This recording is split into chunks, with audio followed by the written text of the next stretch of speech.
बिस्मिल्लाहिर्रहमानिर्रहीम अस्सलामुअलैकुम वरहमतुल्लाहि वबरकातुहू। उम्मीद है दोस्तों आप सब खैर आफियत से होंगे।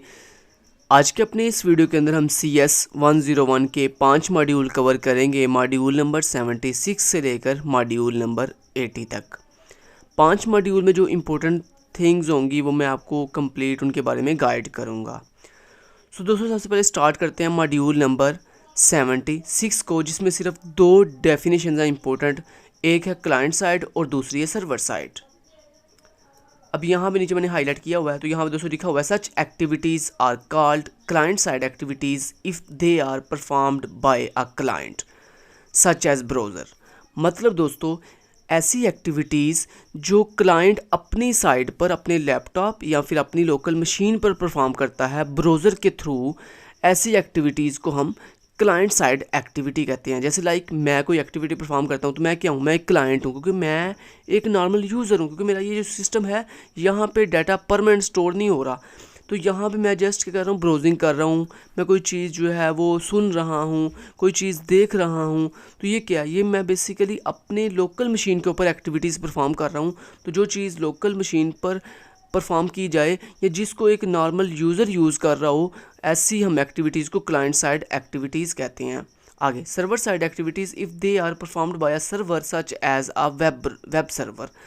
और दोस्तों दूसरी साइड पे क्या होता है, सर्वर साइड एक्टिविटीज़ वो होती हैं ऐसी एक्टिविटी जो सर्वर पे परफॉर्म की जाती हैं। सर्वर क्या होता है, सर्वर एक ऐसा कंप्यूटर होता है या एक ऐसी मशीन होती है जिसको ह्यूमन यूज़ नहीं कर सकता, जिसमें सिर्फ और सिर्फ परमानेंटली डाटा जो है वो स्टोर किया जाता है। जैसे लाइक गूगल का सर्वर, आपको पता है ना गूगल का सर्वर क्या है, एक ऐसा सर्वर है जहाँ पे पूरी दुनिया का डाटा जो है जाके क्या होता है परमानेंटली स्टोर होता है, और उस सर्वर को कोई ह्यूमन यूज़ नहीं कर सकता, ठीक है, क्योंकि वो किसी ह्यूमन के यूज़ करने के लिए नहीं बनाया गया। सर्वर क्या होते हैं, सर्वर एक ऐसी मशीन होती हैं जहाँ पे सिर्फ और सिर्फ डाटा स्टोर किया जाता है, ना कि वो किसी ह्यूमन के यूज़ करने के लिए बनाया गया है। सो यही चीज़ यहाँ पे लिखी हुई है कि server side activities, server side वो होती है जहाँ पे सर्वर के ऊपर जो एक्टिविटीज़ वो एक्टिविटी जो सर्वर साइड पे परफॉर्म की जाती हैं उसको हम सर्वर साइड एक्टिविटीज़ कहते हैं। तो ये 2 इंपॉर्टेंट डेफिनेशन थी जो मैंने आपको बता दी हैं डिटेल के साथ। नेक्स्ट चलते हैं, नेक्स्ट मॉड्यूल है दोस्तों मॉड्यूल नंबर 77। मॉड्यूल नंबर 77 पे दोस्तों बेसिकली लेयर्स की बात हो रही है। लेयर्स क्या होती हैं, जब आप कोई भी डाटा ट्रांसमिट करते हो, सेंड या रिसीव करते हो, तो उसके लिए दरमियान में जब आपका डाटा सेंड होता है या डाटा जब रिसीव होता है तो दरमियान में दोस्तों डिफरेंट तरह की लेयर्स होती हैं जो डिफरेंट तरह का वर्क कर रही होती हैं। तो यहाँ पे दोस्तों वही बात की जा रही है, तो ये बात याद रखिएगा, बड़ी इंपॉर्टेंट है। यहाँ पे बात लिखी हुई है, कहते हैं the 4 layers are known as the application layer, the transport layer, the network layer and the link layer. वैसे दोस्तों नेटवर्क के अंदर जो है वो 7 लेयर्स होती हैं। कितनी लेयर्स होती हैं, 7 लेयर्स होती हैं जो आपके डाटा को सेंड और रिसीव करती हैं। लेकिन यहाँ पे आपके हैंडआउट्स में सिर्फ ये 4 लेयर्स की बात कर रहा है। सो आपने इन 4 लेयर्स को ही अच्छे से प्रिपेयर करना है। और दोस्तों ये बात याद रखिएगा, इन लेयर्स की प्रॉपर एक सीक्वेंस होता है, आपने वो सीक्वेंस आगे पीछे नहीं करना। जैसे सबसे पहले दोस्तों एप्लीकेशन लेयर होती है। एप्लीकेशन लेयर दोस्तों वो होती है जहाँ पे आप डाटा जो है वो ट्रांसमिट करते हो, जिसके थ्रू डाटा लिख रहे हो। जैसे लाइक ये मेरा सिस्टम है ना, ये मेरा लैपटॉप है जिसमें मैं वर्क कर रहा हूँ, तो ये क्या, ये एक एप्लीकेशन लेयर जहाँ पे मैं प्रैक्टिकली वर्क कर रहा हूँ। This is a application layer, ठीक है। उसके बाद the transport layer, second number पे कौन सी लेयर होती है, एप्लीकेशन लेयर के बाद दूसरे नंबर पे जो लेयर होती है उसको हम कहते हैं ट्रांसपोर्ट लेयर। ये दोस्तों लेयर क्या करती है, ये जब मैं प्रैक्टिकली मतलब ये जो मैं एप्लीकेशन यूज़ कर रहा हूँ अपने लैपटॉप के ऊपर, तो ये तो होगी आपकी एप्लीकेशन लेयर। जब दोस्तों एप्लीकेशन लेयर से आप डाटा सेंड करते हो तो वो डाटा एप्लीकेशन लेयर से किसके पास जाता है, ट्रांसपोर्ट लेयर के पास जाता है। अब ट्रांसपोर्ट लेयर का काम क्या होता है, ट्रांसपोर्ट लेयर का मेन मकसद ये होता है कि वो एप्लीकेशन लेयर से आने वाले या रिसीव होने वाले डाटा को छोटे छोटे पैकेट्स में डिवाइड कर देती है। जैसे आप इसकी एग्जांपल इस तरह से ले सकते हो, जैसे आपके पास एक बहुत बड़ा ट्रक है और उसमें बहुत ज़्यादा डाटा पड़ा हुआ है या बहुत ज़्यादा जो है वो माल पड़ा हुआ है। तो आपने कहा यार इस तरह अगर हम एक बहुत बड़ी चीज़ को जो है एक साथ जो है उठाएंगे तो ज़्यादा जो है मुश्किल होगी हमारे लिए। तो आपने उस बड़ी चीज़ को छोटी छोटी थिंग्स में डिवाइड कर दिया ताकि उसको जो है उठाना जो है वो इजी हो जाए। ऐसी दोस्तों एप्लीकेशन लेयर जब अपना डाटा जो उसने सेंड करना होता है जब वो आगे ट्रांसपोर्ट लेयर को देती है, तो ट्रांसपोर्ट लेयर उस ह्यूज डाटा को छोटे छोटे पैकेट्स में डिवाइड कर देती है, ताकि उनको नेटवर्क के ऊपर सेंड करना जो है वो बहुत ही ईजी हो जाए। चलें जी, तो ये था दोस्तों काम ट्रांसपोर्ट लेयर का। उसके बाद दोस्तों ट्रांसपोर्ट लेयर उन छोटे छोटे पैकेट्स अपने ह्यूज डाटा को छोटे छोटे पैकेट्स में डिवाइड करने के बाद उन पैकेट्स को सेंड कर देती है किसको, नेटवर्क लेयर को। तो नेटवर्क लेयर क्या करती है दोस्तों, नेटवर्क लेयर का बेसिकली काम ये होता है कि उन पैकेट्स को रिसीव करके आगे डिफरेंट राउटर्स पर सेंड करना। राउटर समझते हो ना, राउटर बेसिकली क्या होती हैं कि आपके डिफरेंट सिटीज़ को आपस में जो कनेक्ट करते हैं ना, एक ऐसी डिवाइस जो डिफरेंट तरह की सिटीज़ को या डिफरेंट एड्रेसेस को आपस में कनेक्ट करती है एक ही सेम लोकेशन के ऊपर, उसे दोस्तों हम राउटर कहते हैं। तो दोस्तों बेसिकली नेटवर्क लेयर का काम ये होता है कि ये ट्रांसपोर्ट लेयर से रिसीव होने वाले पैकेट्स को डिफरेंट राउटर्स पर सेंड कर देती है। और इसके पास एक राउटिंग टेबल होता है जो ये बताता है कि उस टेबल के अंदर ये इन्फॉर्मेशन होती है कि कौन से राउटर किस साइड की तरफ डाटा जो है वो ट्रांसमिट करेगा। तो बेसिकली नेटवर्क लेयर का काम यही होता है कि वो ट्रांसपोर्ट लेयर से आने वाले डाटा को फैच करती है, आने वाले पैकेट्स को फैच करती है, और देन ये डिटरमाइन करती है कि कौन सा पैकेट किस राउटर की तरफ मैंने सेंड करना है। उसके बाद दोस्तों जब डाटा नेटवर्क लेयर से राउटर्स की तरफ सेंड हो जाता है तो आगे वो रिसीव होता है किसको, लिंक लेयर को। ये लिंक लेयर दोस्तों क्या होती है, लिंक लेयर बेसिकली एक ऐसी लेयर होती है जो नेटवर्क लेयर से आने वाले डाटा को रिसीव करती है, और रिसीव करने के बाद इसका मेन मोटिव होता है कि उस आने वाले नेटवर्क लेयर से आने वाले पैकेट्स को फ्रेम्स के अंदर कन्वर्ट करना। जैसे आपको याद है, आपने ऊपर अभी भी मैंने आपको पढ़ाया था कि एप्लीकेशन लेयर से डाटा जब ट्रांसपोर्ट लेयर के पास जाता है तो ट्रांसपोर्ट लेयर उसको छोटे छोटे पैकेट्स में डिवाइड कर देती है। लेकिन जब दोस्तों वही छोटे छोटे पैकेट्स ट्रांसपोर्ट लेयर से होते हुए नेटवर्क लेयर के पास जाते हैं और देन नेटवर्क लेयर से वो मिलते हैं लिंक लेयर को, तो लिंक लेयर उन छोटे छोटे पैकेट्स को एक फ्रेम्स में कन्वर्ट कर देती है। तो मेन मोटिव लिंक लेयर का पहला तो ये होता है कि ये उन छोटे छोटे पैकेट्स को फ्रेम में कन्वर्ट करती है, और दूसरा दोस्तों इसका जो मेन इंपॉर्टेंट जो रोल होता है नेटवर्क के अंदर वो ये होता है कि जो आपकी लिंक लेयर होती है ना, ये आपके डाटा के अंदर एरर की डिटेक्शन और उसकी करेक्शन करती है। मतलब ये चेक करती है, इसका ये मकसद भी होता है, इसका ये मोटिव भी होता है कि ये चेक करती है कि क्या आपका जो डाटा रिसीव हुआ है क्या उसके अंदर कोई एरर तो नहीं है। अगर तो कोई एरर है तो उस एरर को डिटेक्ट करना, मतलब फाइंड करना, और उसको फाइंड करने के बाद करेक्ट करना, ये भी लिंक लेयर का ही जिम्मेदारी होती है। ठीक है, तो ये ले जी मैंने आपको डिटेल के साथ चारों जो लेयर थी उनके बारे में डिटेल से बता दिया है।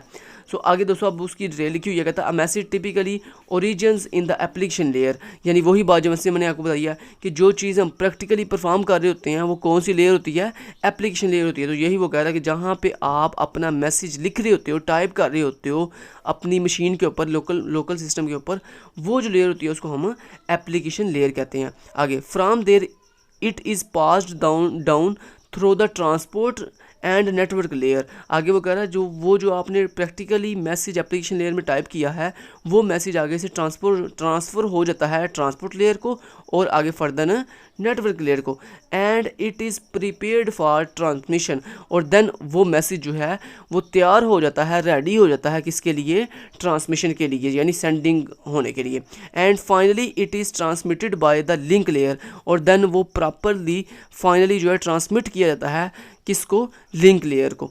The message is received by the link layer, और कहता है जब वो मैसेज जो आपने ट्रांसमिट किया है अपनी ट्रांसपोर्ट लेयर और नेटवर्क लेयर को यूज़ करते हुए, कहता है वो मैसेज जब फाइनली लिंक लेयर रिसीव करती है एट द डेस्टिनेशन, यानी डेस्टिनेशन साइट पर। डेस्टिनेशन किसे कहते हैं, वो जगह जहाँ पे आपने डाटा जो है रिसीव करना था, जिस जगह पे, उसे डेस्टिनेशन कहते हैं। तो कहता है जब फाइनली आपका message link layer destination site पर रिसीव कर लेती है and passed back up the hierarchy, और फिर कहता है वो जो लिंक लेयर है वो देन वापस से एक हायरार्की को वो मैसेज जो है वो ट्रांसमिट कर देती है। क्योंकि दोस्तों जब डाटा एप्लीकेशन लेयर से जाता है ट्रांसपोर्ट लेयर के पास, ट्रांसपोर्ट लेयर से नेटवर्क लेयर के पास, नेटवर्क लेयर से लिंक लेयर के पास, देन वो लिंक लेयर आगे फर्दर जो है बैकवर्ड फिर अगेन सेंड कर देती है। बैकवर्ड मतलब फिर वो क्योंकि डाटा दोस्तों सेंड भी एप्लीकेशन लेयर से होता है और रिसीव भी एप्लीकेशन लेयर पे होता है। अब ये कैसे वर्क करता है वो अभी नीचे जाकर मैं आपको बता दूंगा। तो कहता है देन वो पास बैक कर देती है अपनी हायरार्की को until it deliver to the application layer at the message destination.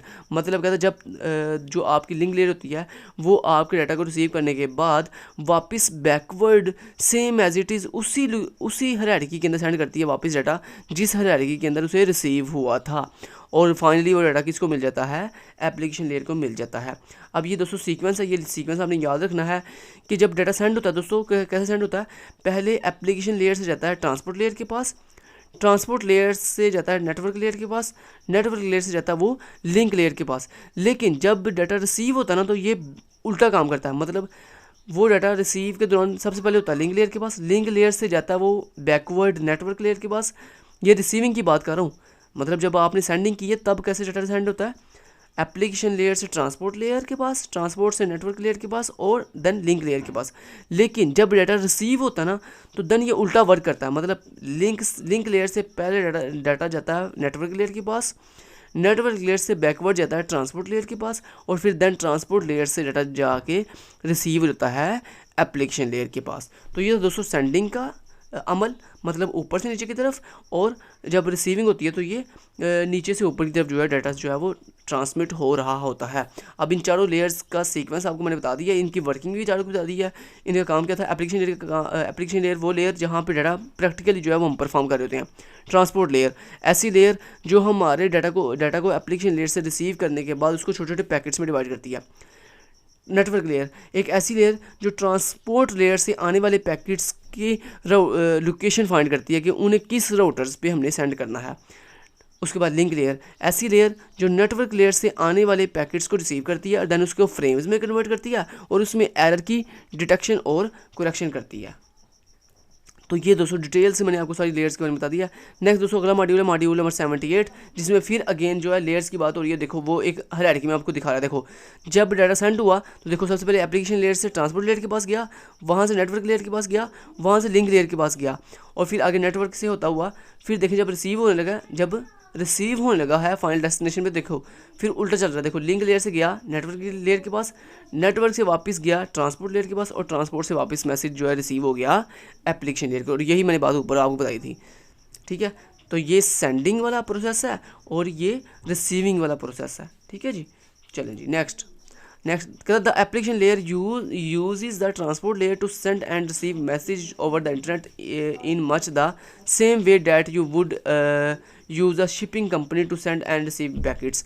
मतलब अगर जनाब जो आपकी एप्लीकेशन लेयर होती है वो यूज़ करती है ट्रांसपोर्ट लेयर को to send and receive messages over the internet. मतलब वो कह रहा है जो आपकी एप्लीकेशन लेयर होती है वो अपने डाटा को सेंड और रिसीव करने के लिए ट्रांसपोर्ट लेयर को यूज़ करती है। सेम लाइक वैसे ही जैसे एक शिपिंग कंपनी अपने पैकेट्स को सेंड और रिसीव करने के लिए एक वे यूज़ करती है। जैसे शिपिंग कंपनी जैसे लाइक अमेज़न दोस्तों एक कंपनी है जो क्या करती है एक जगह से चीज़ उठाती है और दूसरी मतलब सोर्स से चीज़ उठाती है और डेस्टिनेशन पे सेंड करती है। तो मतलब अमेज़न लाइक का नेटवर्क, जिस तरह नेटवर्क आपका काम करता है कि आपकी सोर्स से डाटा को उठाता है और डेस्टिनेशन पे सेंड करता है, सेम लाइक ऐसे ही शिपिंग कंपनी लाइक अमेज़न भी same as it is network की तरह काम कर रही है, ठीक है जी। तो ये इंपॉर्टेंट जो मैंने चीज़ बताई आपको इसको हाईलाइट कर लीजिएगा। उसके बाद अगली जो इंपॉर्टेंट बात है यहाँ पे मैंने हाईलाइट की हुई है, the transport layer adds sequence number to the small segment is produced so that the segment can be reassembled at the message destination, then it hands these segments known as packets। तो ये दोस्तों ये packets की बात हो रही है। कोई जो मैंने अभी आपको ऊपर बताया था कि ट्रांसपोर्ट लेयर का काम क्या होता है कि ह्यूज डाटा एक लार्ज डाटा को छोटे छोटे पैकेट्स में डिवाइड करना। अब ये पैकेट्स क्या होता है तो ये वो बता रहा है कि जनाब जो आपकी ट्रांसपोर्ट लेयर होती है वो बेसिकली आपके बड़े सेगमेंट को बड़े डाटा को स्मॉल सेगमेंट्स में डिवाइड कर देती है एक sequence number of sequence orders के अंदर। तो बेसिकली उन स्मॉल सेगमेंट्स को हम बेसिकली क्या कहते हैं जी पैकेट्स कहते हैं। तो ये उसकी डेफिनेशन उसने की हुई है, तो इसको हाईलाइट कर लीजिएगा, पढ़ लीजिएगा। देन दोस्तों अगला मॉड्यूल है मॉड्यूल नंबर 79, जिसमें फिर अगेन वो लेयर की बात कर रहा हूँ और मैं लेयर ऑलरेडी आपको बड़ी ब्रीफली एक्सप्लेन कर चुका हूँ। अब यहाँ पे सिर्फ जस्ट मैं डेफिनेशन करके सुना रहा हूँ आपको। नेक्स्ट आगे वो बात कर रहा है the network layer is in charge of maintaining the routers forwarding table. ये देखो मैंने बात की थी ना ऊपर आपको कि जो नेटवर्क लेयर होती है उसके पास एक राउटिंग टेबल होता है जिसके अंदर ये इन्फॉर्मेशन होती है कि आपके इस लोकेशन जिसको आपका जो नेटवर्क लेयर है जिस रूट को फॉलो कर रही है उस रूट के अंदर कितने राउटर्स आ रहे हैं और किस राउटर के अंदर कौन कौन से जो है वो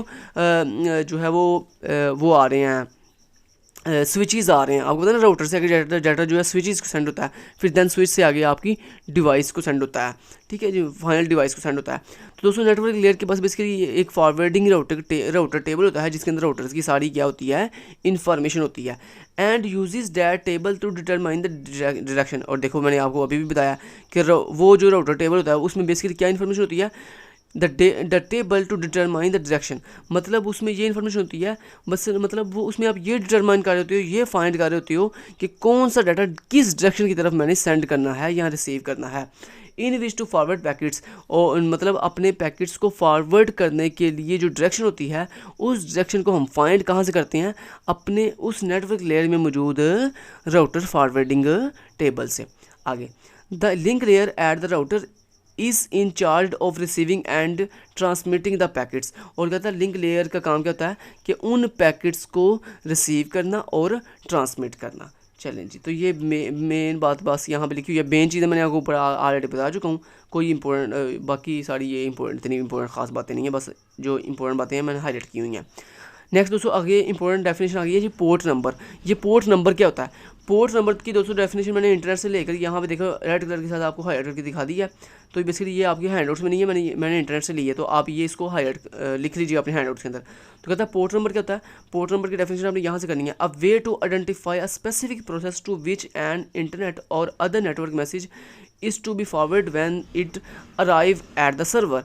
कहता है जब आपका कोई मैसेज सर्वर से सेंड होना स्टार्ट होता है तो जनाब वो जो आपका मैसेज सर्वर से आपकी डेस्टिनेशन की तरफ सेंड होने लगा है, अ वे टू आइडेंटिफाई, तो देन ये आइडेंटिफाई करना a specific process to which an internet or other network, मतलब कि आपका जो मैसेज या आपका जो डाटा सर्वर से आपकी डेस्टिनेशन की तरफ सेंड होने लगा है तो वो डाटा किस लोकेशन पे सेंड करना है, किस जगह पे भेजना है।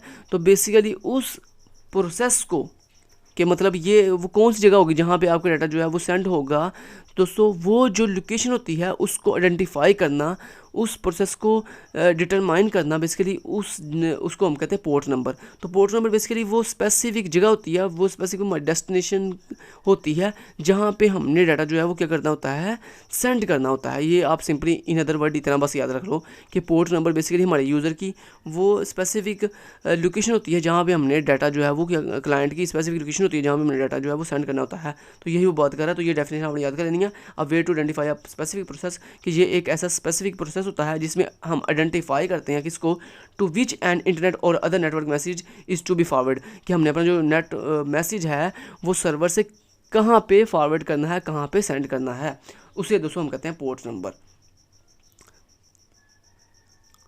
आगे जी मॉड्यूल नंबर 80। मॉड्यूल नंबर 80 में दोस्तों बेसिकली कोई इंपॉर्टेंट बात नहीं है। यहाँ पे सिर्फ एक यहाँ पे OSI क्या होता है, ओपन सिस्टम इंटरकनेक्शन, ये इसका स्टैंड फॉर है। बस ये आपने स्टैंड फॉर जिसका याद रख लेना है। ये जो इसका स्टैंड फॉर है, ये जो इसका स्टैंड फॉर है, ये OSI का स्टैंड फॉर क्या है, ये बस आपने याद रख लेना है। उसके बाद दोस्तों अगला जो इंपॉर्टेंट पॉइंट है वो है जी ट्रांसमिशन कंट्रोल प्रोटोकॉल और UDP, मतलब यूज़र डाटाग्राम प्रोटोकॉल और इंटरनेट प्रोटोकॉल। इनके स्टैंड फॉर आपको याद होना चाहिए कि TCP stand for transmission control protocol, IP stand for internet protocol और UDP stand for user datagram protocol.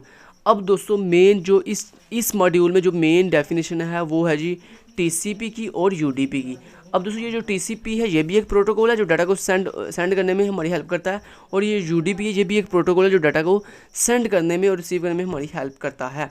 अब दोस्तों ये जो दोनों प्रोटोकॉल जो हैं वो एप्लीकेशन लेयर में यूज़ होते हैं। ये दोनों प्रोटोकॉल कहाँ यूज़ होते हैं? एप्लीकेशन लेयर में यूज़ होते हैं। अब इन दोनों में डिफरेंस क्या है, बस अब यहाँ पे आपने डिफरेंस याद करना इनका।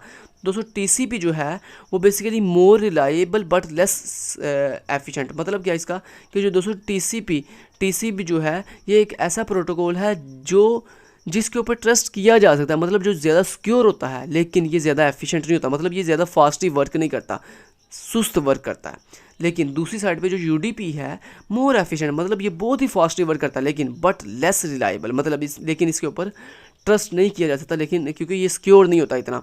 तो ये दोनों में मेन डिफरेंस क्या था कि टीसीपी जो ज़्यादा क्या होता है जी जनाब, सिक्योर होता है लेकिन ज़्यादा फास्ट नहीं होता, लेकिन यूडीपी ज़्यादा फास्ट होता है लेकिन ये ज़्यादा सिक्योर नहीं होता। अब दोस्तों ये इनमें दोनों में मेन डिफरेंस था। अब इनमें और भी जो डिफरेंस है वो यहाँ पे मैंने एक पिक्चर की फॉर्म में लेके रखे हुए हैं, आप इस पिक्चर को जो है कैप्चर कर लो। बस यही समझो, यही आपका मॉड्यूल नंबर 80 का मेन लुब्बे-लुबाब है कि difference between TCP versus UDP. तो दोनों सबसे पहले मैंने क्या बताया कि टीसीपी एक प्रोटोकॉल है, यूडीपी एक प्रोटोकॉल है। टीसीपी जो है वो दोस्तों सिक्योर प्रोटोकॉल है, यूडीपी अनसिक्योर प्रोटोकॉल है। TCP connection oriented, UDP connection less. मतलब क्या दोस्तों, टीसीपी के अंदर जो डाटा जब सेंड होता है उसमें प्रॉपर एक कनेक्शन का वे होता है कि डाटा कहाँ से कहाँ होते हुए कहाँ किस किस जगह से होते हुए जाएगा। लेकिन यूडीपी में दोस्तों प्रॉपर कोई कनेक्शन का वे नहीं होता, मतलब कोई पता नहीं होता कि आपका डाटा किस किस जगह से होते हुए जाएगा। उसके बाद टीसीपी जो है वो स्लो होता है, जबकि यूडीपी बहुत ही फास्ट होता है। टीसीपी में दूसरा नेक्स्ट डिफरेंस है गारंटीड ट्रांसमिशन। मतलब टीसीपी में आपने जो डाटा सेंड किया है वो मस्ट अपने डेस्टिनेशन पे पहुंचेगा ही पहुंचेगा। लेकिन यूडीपी में क्या जी, नो गारंटी, मतलब इसमें कोई गारंटी नहीं होती कि आपका डाटा जो है सेंड होगा या नहीं होगा। आगे यूज्ड बाय क्रिटिकल एप्लीकेशन, मतलब टीसीपी दोस्तों एक ऐसा प्रोटोकॉल है जिसको हमारी क्रिटिकल कम्प्लेक्स जो एप्लीकेशन है वो यूज़ करती हैं। और UDP used by real time application, और यूडीपी को दोस्तों हमारी वो एप्लीकेशन यूज़ करती हैं जो रियल टाइम एप्लीकेशन होती हैं। मतलब इन अदर वर्ड में अगर आपको बताऊं दोस्तों कि अगर आपकी ऐसी एप्लीकेशन जहाँ पे आपने जो है वो मैसेज सेंड कर रहे हो, ब्राउज़र सर्चिंग कर रहे हो, मतलब जहाँ पे आपको इतनी फास्ट एग्जीक्यूशन नहीं चाहिए, वहाँ पे दोस्तों हम जो है टीसीपी का इस्तेमाल करते हैं। लेकिन दोस्तों जो यूडीपी होता है ना, ये हम तब यूज़ करते हैं जब हम लाइव स्ट्रीमिंग, जहाँ पे दोस्तों अपनी लाइव स्ट्रीमिंग करनी है, मतलब आपने डाटा परमानेंट स्टोर नहीं करना, बस आपने लाइव स्ट्रीमिंग कर रही हो लाइक गूगल मीट, देखो आप लाइव स्ट्रीमिंग कर रही हो। तो जहाँ पे दोस्तों सिंपल आप इतना याद रखो कि यूडीपी को हम वहाँ यूज़ करते हैं जहाँ पे हमने लाइव स्ट्रीमिंग करनी होती है, जहाँ पे हमें एग्जीक्यूशन बड़ी फास्ट चाहिए लेकिन सिक्योर इतना ना भी हो तो कोई इशू वाली बात नहीं है। उसके बाद पैकेट रीऑर्डर मैकेनिज्म का मतलब टीसीपी के अंदर जो हमारे पैकेट्स होती हैं उनको रीऑर्डर किया जा सकता है, लेकिन यूडीपी के अंदर पैकेट्स को रीऑर्डर नहीं किया जाता। उसके बाद flow control, no flow control, मतलब फ्लो कंट्रोल का मतलब क्या है दोस्तों, टीसीपी के अंदर जब डाटा सेंड होता है तो इसका एक प्रॉपर एक फ्लो होता है, कंट्रोल मतलब उसके फ्लो को प्रॉपर कंट्रोल किया जाता है, लेकिन यूडीपी के अंदर कोई कंट्रोल का फ्लो नहीं किया जाता। उसके बाद एडवांस एरर चेकिंग, इसमें दोस्तों टीसीपी के अंदर हमारे एरर को चेक करने की बहुत ही एडवांस टेक्निक्स होती हैं, जबकि यूडीपी के अंदर हम एरर को बहुत ही बेसिक तरीके से चेक सिर्फ करते हैं। उसके बाद टीसीपी का दोस्तों जो हेडर होता है वो 20 बाइट्स का होता है, यूडीपी का जो हेडर होता है वो 8 बाइट्स का होता है। टीसीपी के अंदर दोस्तों एक्नॉलेजमेंट मैकेनिज्म लगा होता है, जबकि यूडीपी का कोई एक्नॉलेजमेंट मैकेनिज्म नहीं होता। उसके बाद टीसीपी के अंदर 3 वे हैंडशेक होता है, जबकि यूडीपी के अंदर कोई नो हैंडशेक मैकेनिज्म, कोई हैंडशेक मैकेनिज्म नहीं होता।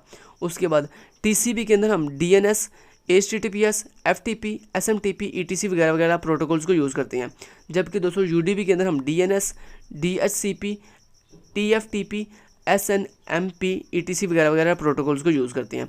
तो ये दोस्तों मॉड्यूल नंबर 80 के अंदर टीसीपी और यूडीपी के अंदर मेन डिफरेंस है जो मैंने आपको ब्रीफली बच्चों की तरह एक्सप्लेन कर दिया है। उम्मीद करता हूँ आपको ये 5 मॉड्यूल की अच्छे से समझ आ गई होगी। फिर भी कोई कन्फ्यूजन हो तो ज़रूर पूछ लीजिएगा। Thank you so much, till then guys, take care, अल्लाह हाफिज़।